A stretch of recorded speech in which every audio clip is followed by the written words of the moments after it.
Hoje eu vou. Deixa eu ligar o ventilador aqui, que tá abafado aqui dentro.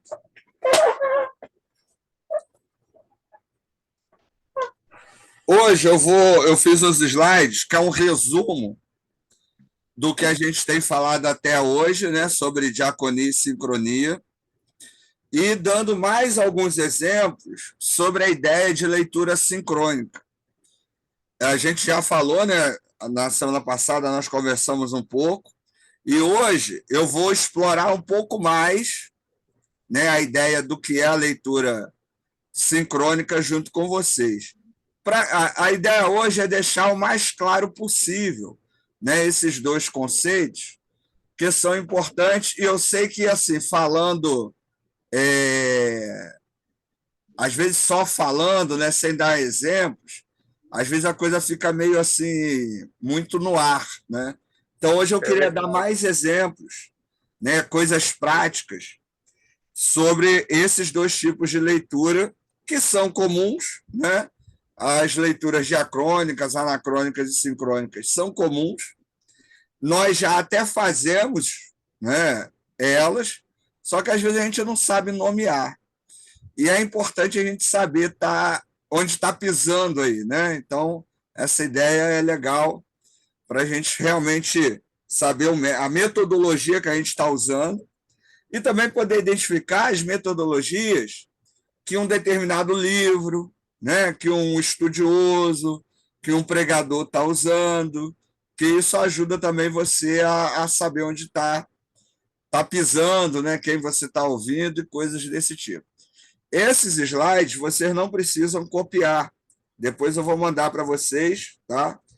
E aí vocês têm acesso a esse material, então não precisa se preocupar aí com cópia, não, tá? Beleza. Uma outra observação. Alguns de vocês estão me mandando os trabalhos ainda, né, e tal. Vocês podem me mandar as atividades que eu tenho passadas, que estão na ementa, até o GQ2, tá? Sei que tem alguns aí que estão meio enrolados ainda, então não precisa se desesperar. Até o GQ2 você pode me mandar, que aí fica tranquilo. Só não dá para passar do GQ2, tá? Mas aí pode ir passando. Até o GQ2 pode me enviar, tá? Então vamos lá, lembrando aí sobre a questão da leitura diacrônica, né? Esses métodos estão ligados à interpretação e leitura histórica do texto bíblico. A leitura diacrônica está preocupada em fazer uma análise da história. Aí faltou o daí, né? A partir de uma evolução da história do texto. Assim, a leitura diacrônica faz um estudo da história e da evolução do texto. Um exemplo, né? Quando a gente vai estudar, por exemplo, o livro de Gênesis, vamos tentar estudar aí o capítulo 1 e 2 de Gênesis. A preocupação, através de um método diacrônico, é tentar entender como esse texto chegou até hoje, qual é a língua que ele foi escrito, quais as influências esse texto teve. Tem texto parecido com ele? Ele é um texto mais antigo? É um texto mais novo do que outros? Então, qual é o processo de entendimento que a gente pode ter desse texto a partir dos estudos da língua original, da narrativa, da literatura, do gênero literário, certo?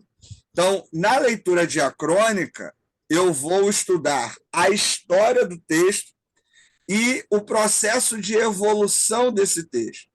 Esse processo de evolução tem a ver, por exemplo, com as questões de interpretação. Por que as pessoas acham que a serpente, em Gênesis 1, é o diabo? Que tipo de doutrinas fazem esse tipo de leitura? Que grupos fazem esse tipo de leitura? Os judeus fazem esse tipo de leitura? Se não, por que não fazem? E aí, os métodos diacrônicos vão estar preocupados, então, com a ideia original e como essas ideias foram evoluindo, certo? Então, a leitura diacrônica é é basicamente, né, aí a gente pode resumir, é uma leitura da história e do processo de evolução desse texto até a gente hoje. Então, a preocupação é com o objetivo original do texto. Estuda-se a origem, os destinatários, autor e data do texto. Tenta-se saber se o fato é real e quais as influências sociais, literárias e culturais estão no texto, e como isso afeta a sua interpretação. Então, ao ler a história de Adão e Eva, será que Adão e Eva era real? Foi real? Se não foi real, como isso implica nos desenvolvimentos interpretativos do texto? Por exemplo, a teoria do pecado original, né, que surgiu lá com Agostinho na Idade Média, ela pressupõe que Adão e Eva eram reais. Se Adão e Eva não eram reais, então não tem pecado original.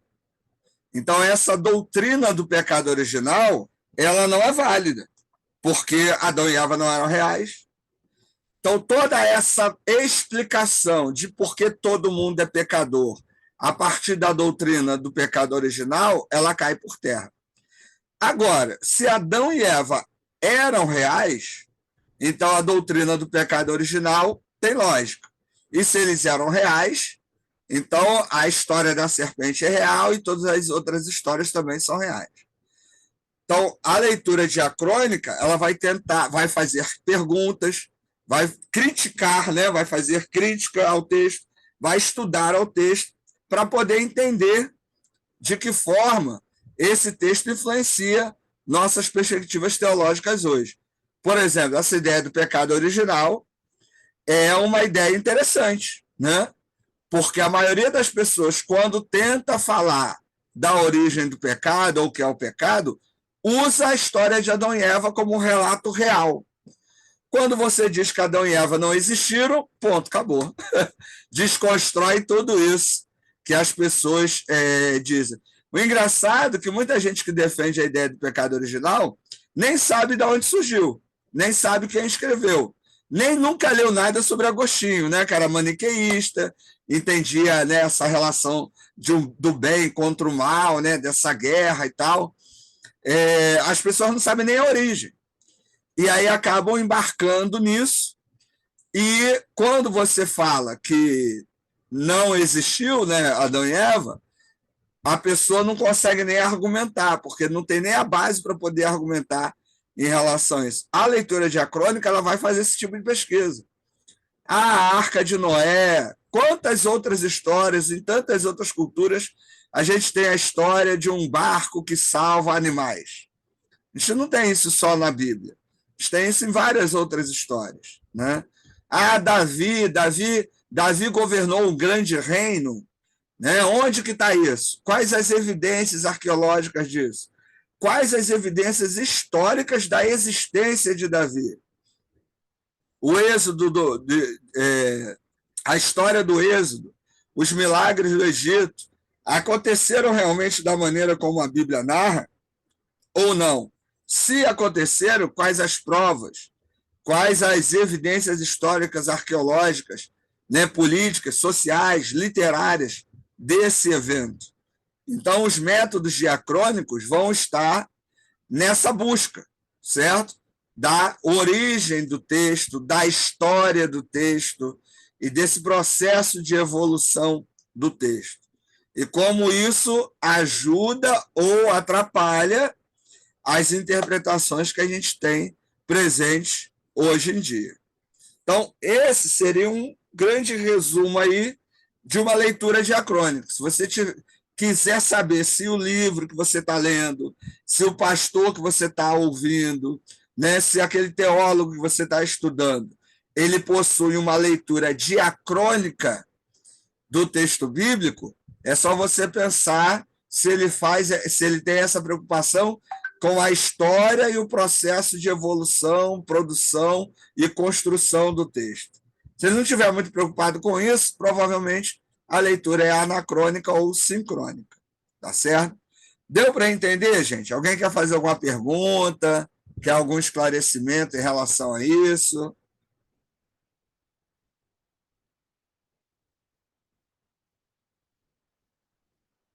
Tranquilo? Tranquilo. Ricardo, na verdade, a leitura diacrônica, né, o método diacrônico, não sei se pode chamar dessa forma, é Sim. o método que vai investigar tudo nos seus mínimos detalhes. Aí você falou de evidências arqueológicas históricas. A gente, na verdade, acaba pregando baseado em um contexto de fé, né? É aquilo que a É. gente tem falado. E é o que você, né, o que a gente está aprendendo, né? A gente está falando de teologia, né? Não é uma coisa que fica restringido apenas à Bíblia, né? Então, a gente entende que essa questão diacrônica ela vai a fundo nessas pesquisas. A gente não tem como provar arqueológica nem historicamente, certo? Algumas conheciam, outras não. Sim, sim, claro. Mas a gente vai viver baseado sempre no contexto fé, né? É o que você falou. Eu acho que então a maioria do que eu tô, bom, pelo menos o que eu vi até hoje, é sincrônico e anacrônico, né? Então, Porque muita gente, Carlos, às vezes vira para mim e fala assim: eu sou histórico crítico. Eu falo, não é. Não é porque não é. você não conhece nem o método. Não é. E quando uma pessoa diz que é histórico crítico, a leitura é predominantemente diacrônica. E Sim, essa leitura diacrônica, ela tende a desconstruir muito dessa questão da fé. Desconstruir não é invalidar, certo? sim, Mas é tentar buscar fundamento para os argumentos. Então, quando eu mas, digo assim, eu creio que o pecado surgiu com Adão e Eva, qual é a base para esse argumento? Se a base é a fé, beleza, ótimo, mas essa não é uma leitura diacrônica. sim. Esse é uma outra forma de ler a Bíblia. Não estou aqui julgando se está certo ou errado. Só que Não, não é a forma de ler a Bíblia a partir dos métodos diacrônicos, né?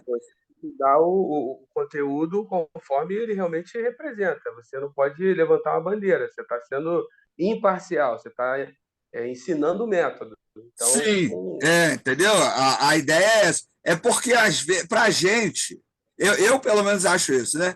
Eu acho que é importante a gente ter clareza no caminho que a gente está percorrendo.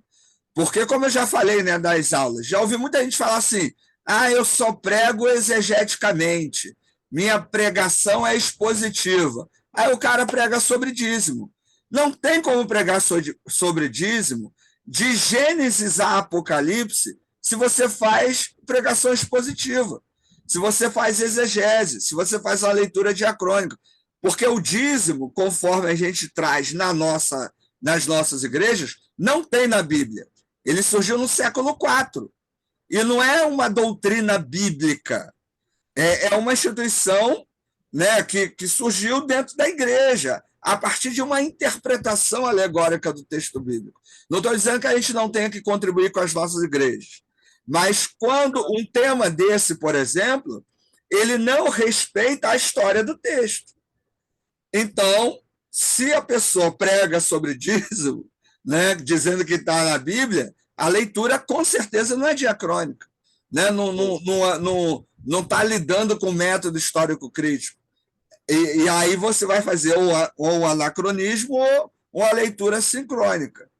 Lembrando, não estou dizendo que está certo ou errado, só deixando claro que determinados posicionamentos nossos são mais doutrinários do que bíblicos. E é bom a gente ter essa clareza do que vem do texto bíblico e do que vem da doutrina, né? Até porque a gente está ensinando as pessoas, está orientando as pessoas, e é bom saber, né, o que a gente está falando, né? sim, claro. Perfeito. Beleza. Vamos lá. Aí aqui no outro slide. Opa, fala, Dimar. Chegou agora e já quer perguntar, não entendo isso. Fala.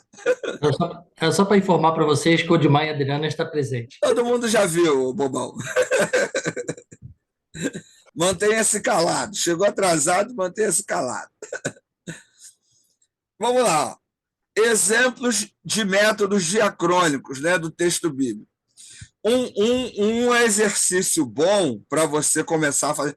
Ricardo, gostei dos métodos diacrônicos, quero começar a trabalhar nessa maneira de leitura e tal.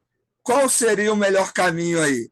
Primeiro, começar a trabalhar, a conhecer as línguas originais, né? O grego, o hebraico, o aramaico. Você necessariamente não precisa ler, né? Ser aquela pessoa que fala fluente o grego e o aramaico, mas você precisa, né, ler o suficiente para poder fazer uma tradução, né, para poder ler os textos no original e fazer a sua própria tradução a partir do uso das ferramentas, né, do dicionário, das introduções, né, e aí por diante. Então, é importante você conhecer as línguas originais do texto bíblico, que é o grego, né, o hebraico e o aramaico, que isso vai te ajudar. Isso não só para os métodos diacrônicos, mas também para os outros, né? Acho que, de qualquer forma, conhecer as línguas originais é sempre importante. Mas, predominantemente, os métodos diacrônicos, eles exigem, né, uma exegese, uma tradução a partir da língua original. Não tem como a pessoa dizer que está fazendo uma leitura diacrônica se ela não tem uma preocupação com o sentido original do texto. Um exemplo, né, é Jeremias 3,15, se eu não me engano, que diz lá, né, e vos darei pastores segundo o meu coração, né? Aí o pessoal usa esse texto para o dia do pastor. Jeremias 3,15, o termo ali em hebraico, não é pastor, é governante. Então, assim, eu não tenho como usar esse texto se eu faço a leitura diacrônica, porque esse texto não fala sobre o ministério pastoral. Se eu quiser usar o ministério pastoral, no mínimo, eu vou usar as cartas pastorais, 1ª, 2ª Timóteo e Tito. Não dá para usar nenhum texto do Antigo Testamento. O ungido, ali em Salmo 2, não fala de pastor. Está falando do rei. Então, se eu for traduzir o termo, isso tem que me ajudar a entender, né? A tradução é para tentar entender, né, esse termo dentro do seu contexto. Eu não posso pressupor que o texto em português já me passa tudo o que eu preciso. Então, o método diacrônico ele vai passar pela exegese, pela tradução da língua original, né? E isso é importante. Ricardo, não sei grego, aramaico e hebraico o suficiente. Você pode comprar comentários exegéticos que vão te trazer esse material, né? A gente já trabalhou aqui esse Antigo Testamento interlinear, né? Esse aqui, né? Alguns de vocês até têm. Então, ele vai fazer esse trabalho para vocês. Tem aí o Bible Hub, né? Outros sites que eu já indiquei. Tem programas, né? O Bible Works, né? Que fazem esse trabalho de exegese. Então, isso é importante. Quando a gente fala de método de leitura diacrônico, a exegese da língua original é fundamental, certo? Outro tipo de trabalho, né, que os métodos diacrônicos empregam é a análise literária, o gênero literário. Então, é um mito, é uma fábula, é uma epopeia, né?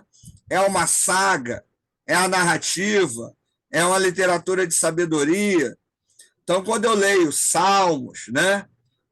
Quando eu leio Jó, quando eu vou ler Eclesiastes, Provérbios, os gêneros literários desses textos me indicam como usá-los. Então, Salmo é poético. Eu não posso usar um texto desse como doutrina. Eu lembro que há muito tempo atrás o pessoal dizia que as palmeiras batem palmas, né?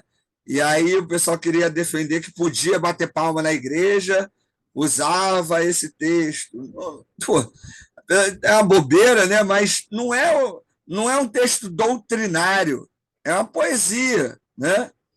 Cantares de Salomão, é a relação entre homem e mulher, não é um texto doutrinário, não é a igreja de Jesus Cristo. Provérbios, Eclesiastes são textos de sabedoria. Né? O que é um texto de sabedoria dentro da literatura bíblica? É um texto que diz como viver, né? O que fazer, dá conselhos, né? Coisas práticas.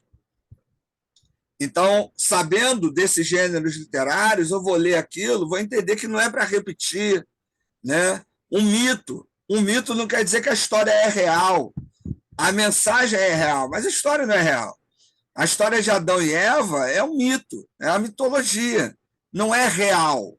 Qual é a mensagem real ali? Que Deus, o Deus judeu, criou o mundo. Mas não, o texto não quer ensinar como esse Deus criou o mundo. O texto quer ensinar que esse Deus criou o mundo. Essa é a tarefa da mitologia, né?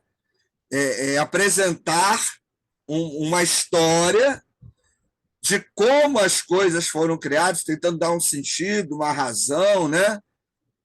Mas necessariamente não é verdade. Então a gente tem a mitologia judaica, tem a mitologia egípcia, tem a grega, tem a romana, né? E aí por diante. E tantos outros gêneros literários importantes. A gente sabe Jó. Jó é uma novela, é uma ficção, não é uma história real. Mas tem uma mensagem que é importante, né? Fala sobre o sofrimento do justo. O justo sofre e não há uma razão para esse sofrimento. Não há um motivo. Diante do sofrimento, qual é o papel do justo? Permanecer obediente ao Deus que é soberano. Ponto final. Né? Então, entender esses textos me ajuda. Porque aí tem muita gente que vai pregar Jó e vai dizer assim: eu estou sofrendo hoje, mas vou ser recompensado amanhã. Essa não é definitivamente o objetivo da história de Jó a partir dos métodos diacrônicos. Até porque muita gente sofre, vai continuar sofrendo, vai morrer sofrendo. O sofrimento vai acabar só quando morrer. Então, não é uma regra. E o texto não desenvolve essa regra. Né? Até porque Jó continua a sofrer. A mulher não morreu, gente. Pensa nisso. Sempre penso nisso. Mulher continuou perturbando ele lá. Perdeu tudo, menos a mulher. Isso é sofrimento. O jovem com a mulher perturbando ele no ouvido. Imagina isso. Tudo de ruim acontecendo e a mulher lá perturbando. Então o sofrimento não acabou. Professor. Fala aí. E o 42, que é justamente essa base, foi acrescido, né? Isso aí, outro detalhe. Não foi escrito na mesma época, ele foi acrescido tempos depois. É isso aí, entendeu? Para tentar justificar essa ideia do sofrimento, né? Fala, Cristiano. Não, professor, tá falando aí que às vezes as pessoas, né, vivem sofrimento e morrem sofrimento, assim, eu tô solteiro, pô, eu quero que esse sofrimento acabe, tá entendendo, pô? Então, assim, pelo amor de Deus... Cristiano, olha, Cristiano, olha o que eu vou falar agora como pastor, como homem de Deus, como profeta. Continue solteiro, irmão. O irmão não sabe, entendeu? É bom, permaneça solteiro, irmão. Paulo diz, entendeu? Que é bom permanecer solteiro. Quando depois você casar, você vai dizer assim: o Ricardo tinha razão.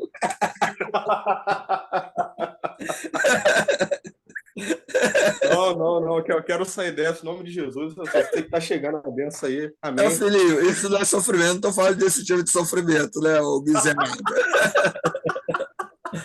Eu estou falando de sofrimento de verdade. Né? Não, mas então, por exemplo, pensa o seguinte: tem gente que se alimenta da dor do outro, né? Alimenta uma falsa esperança. Vira para o pobre e fala assim: não, seja como Jó, fiel no sofrimento, na dor, né? E ser fiel para esse tipo de gente é dar dinheiro para a igreja. O cara dá o dinheiro para a igreja, o cara ganha um salário mínimo, mal consegue se sustentar. Aí o cara prega que ele tem que dar 10% desse salário mínimo, que Deus vai honrar ele. E aí o cara dá os 10%. E o cara passa a vida dele toda sofrendo, com conta para pagar, com um monte de problema, com um monte de dificuldade, esperando isso. E o cara nunca vai sair disso. Outros com doenças terminais, com doenças que não tem cura. Tem criança que já nasce doente, cara. Né? A gente crê, eu particularmente creio num Deus que cura, num Deus que pode fazer muito mais do que pensamos ou imaginamos, Mas o texto bíblico não garante solução para o problema, para a cura, né? Não garante que eu vou ter, né, uma família feliz, não garante que eu vou ter solução financeira. E o livro de Jó é usado para isso, né? Quando eu menosprezo o gênero literário, eu posso falar qualquer coisa em cima do texto. Então, esse é um cuidado, né, que a gente tem que ter, muito grande. O método diacrônico, ele se preocupa com isso. Muito mais do que desconstruir, é tentar entender os fundamentos em que o texto foi construído, certo? Vamos ler. A outra aí, né? Análise da história do texto. Por exemplo, é o que o Marcelo acabou de pontuar aí sobre Jó. Esse texto é inserido, houve alguma modificação, houve alguma inserção, né? Por que foi modificado? Quais modificações ocorreram? Por que ocorreram? Tem textos semelhantes? Por que tem textos semelhantes? Por que outros textos contam a mesma história da mesma maneira? Né? Então, essa análise aí, essa pergunta, esse processo de tentar entender. E às vezes você faz a pergunta e não vai encontrar a resposta. Isso acontece também. Né? A análise dos processos de construção do texto, as influências sociais, políticas, culturais. Por exemplo, gente, a Páscoa judaica não foi o judeu que inventou. Esse negócio de matar um animal e passar sangue nos umbrais, isso já era um costume dos povos ao redor, né, ali da região onde os semitas se instalaram. Então, não foi uma inovação de Deus o que o Êxodo apresenta. Né? Não foi Deus que mandou fazer aquilo como se aquilo nunca tivesse acontecido. Outros povos já faziam isso como um sinal de proteção, né? Como uma forma de se proteger de espíritos maus, né? De proteger a colheita, de proteger a casa. Né? Então, essa perspectiva do sangue de um animal proteger de espírito mau não é inovação do texto bíblico. E aí é algo para a gente pensar, por quê? Porque tem gente inventando, né, moda, inventando coisa, sacralizando rituais que necessariamente não têm origem bíblica. Né? Então, o método diacrônico vai tentar filtrar isso, buscar, tentar entender de onde veio, quais as influências e como que eu posso trabalhar isso hoje. Né? Algumas perguntas, né, que os métodos diacrônicos vão tentar responder.